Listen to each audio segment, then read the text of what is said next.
This is our seal exhibit. In here we have 4 harbor seals and 1 sea lion. So with the harbor seals, actually 3 of the 4 are rescues. So we have Porter, who is our oldest. He's about 20 years old now, and he was actually a rescue off the coast of Maine.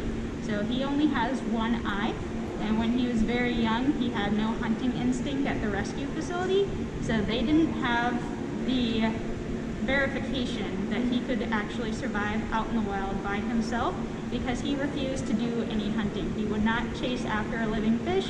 He would not in any way show interest in it, and he was more scared of it than it was of him, basically, at that point. So he came to us at a very young age and has been here ever since, getting all the love, all the attention, and all the fish that he can eat. So then we also have Ravioli. So Ravioli is our smallest harbor seal right now. She's kind of a silvery color, and she was actually picked up in California by a person who thought that she had been abandoned. So what harbor seals typically do is they will leave their pups on land, and they will go out to get fish and come back to their pups where they have stored them in a nice, safe, secure area. So Ravioli was thought to have been abandoned because she was sitting by herself on the beach, and those very concerned citizens brought her home. Unfortunately, the conditions that she was kept in were not ideal for a harbor seal, and she ended up having some seizures and strokes. So she actually has some motor skill issues now. So she cannot move completely normal like most of the harbor seals. So typically, a harbor seal, when they are up on land, they move kind of like an inchworm. Ravioli kind of more just flops around in a circular pattern. So her body cannot physically move exactly how it should. And due to that, she has some issues hunting for herself. So she came here at the same time as Tomato. So Tomato is actually quite a deal larger than Ravi. But with him, he actually has wounds that were consistent with a dog attack. So typically what happens is when these guys are on land, if there are any stray dogs in the area or people let their dogs off their leashes, they have been known to attack harbor seal pups. So he has some scarring on him on both his hindquarters and on his right eye. So he still has the eye, unlike Porter, but his eye is completely scarred over and he can no longer see out of it. So he was the same way as Ravioli. He didn't really know how to hunt for himself. He didn't seem to know how to kind of function as an actual harbor seal, and he was more content to just be left alone, hang out with Ravioli, and not eat the fish that were being put in the pool. So both of them have been sent to us. So they're a little over 2 years old now. They have been with us most of that time, and they have learned how to do all sorts of different behaviors that we have been able to train them here. So every single one of our harbor seals in this exhibit, as well as our sea lion, have been trained to do different behaviors that allow us to check them out. Their teeth, their eyes, their nose, anywhere that we need to look to make sure that they are nice and healthy, these guys are trained to show it to us. So, of course, we can't just only do behaviors that are made for us to look at them. We have to do a couple of fun ones. So some of our guys in here have been taught how to skate. We have a few who know how to do ball jumps, so they can actually reach almost the top of this acrylic to hit a ball that we will lower down for them. So the last harbor seal you will see in here is Siku. So Siku, he is actually from another facility. He is from the Milwaukee County Zoo where he was born. So another thing we do here at Moody Gardens, besides just taking in rescues, is we will actually do trades with other zoos and aquariums to make sure that we are getting fresh genetics. So if we're doing any breeding, our guys are able to move all around to do that breeding and make sure that all of their family trees are staying nice and separate. So Siku was brought down to us from the Milwaukee County Zoo. He is now about 6 years old, and he is just as intelligent, if not even more so sometimes, than all of his friends in there.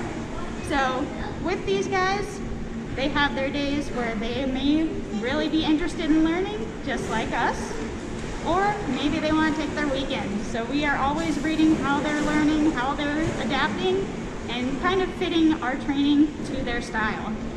So Siku, he's a little more direct. He needs you to tell him basically what to do by doing targets and showing him what direction to move in to do the behavior that you're training him to do.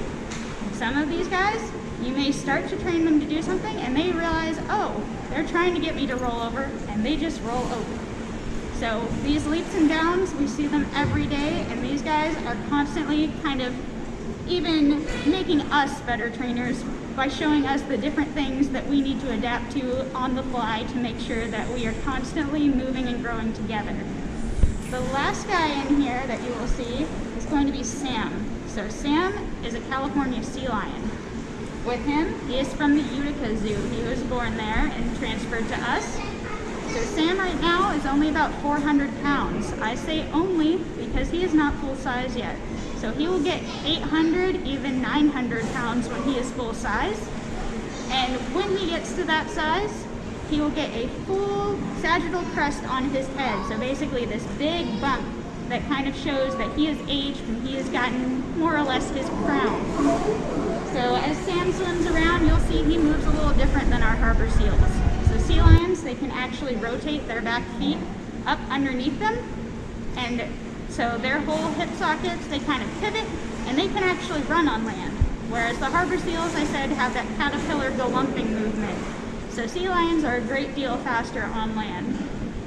But in the water, these two are both pretty comparable. They're quite fast. They are adapted to be as quick as possible, so that way they can outmaneuver predators, they can hunt down their fish.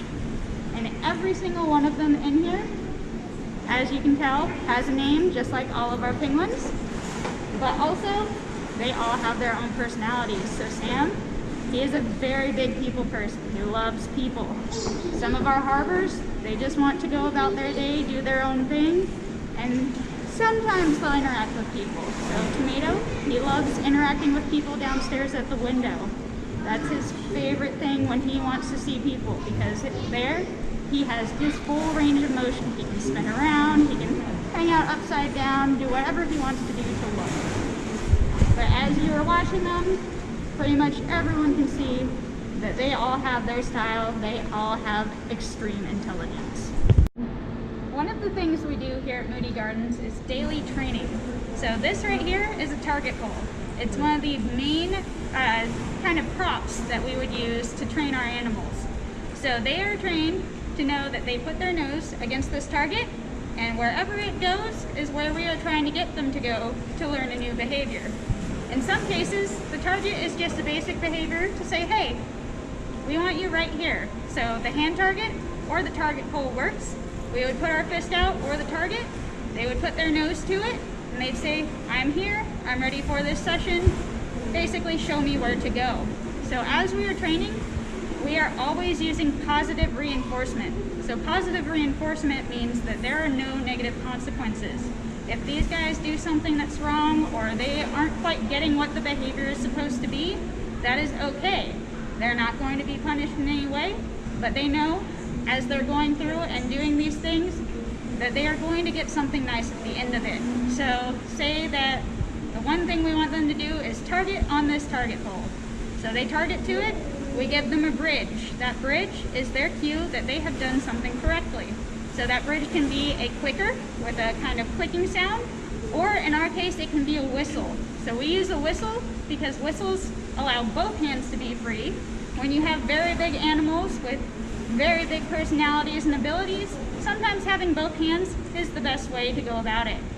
So when we give them that whistle, they know that was exactly what I need to be doing. I'm going to be rewarded with a fish either right now or in a little bit once I get back to them. So in the case of a ball jump, for instance, if they are jumping up to touch a ball, we can't just put a fish in their mouth right at that instant to say, hey, you did what you need to do, but we can bridge it. So as soon as they hit that ball, we will give them the whistle or the click to say that was exactly what you needed to do. At that point, their brain is registering that whistle, knowing I did it, and when they come back, they will see that they will get a reward of a fish or praise or whatever it is that that animal desires the most. In some cases, we have animals who they're very fish focused. That's all they care about. They just want food.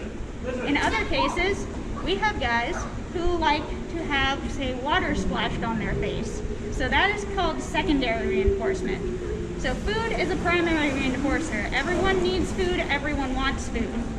But with secondary reinforcers, they are not necessarily something that the animal absolutely needs, but it could be something that that specific animal enjoys or wants. So for the ones that like splashing, a couple of splashes, that's great. I did a great job. Now I'm getting something I want. And then, of course, they're always getting food as well. So with all of our animals in here and anywhere across Moody Gardens, when we are training, we're also keeping in mind what they are physically capable of doing. So for all of our husbandry behaviors, which are behaviors that allow us to check out our animals, make sure they're healthy, make sure they're functioning properly, we keep in mind what that animal can do. So with a harbor seal, for instance, we know that they can't just jump 5 feet off the ground when they are on land. They can hit a ball 5 feet out of the water, but on land, they don't move the proper way to make that jump. So we want to make sure that we are always keeping in mind exactly how that animal works, exactly what they're capable of doing.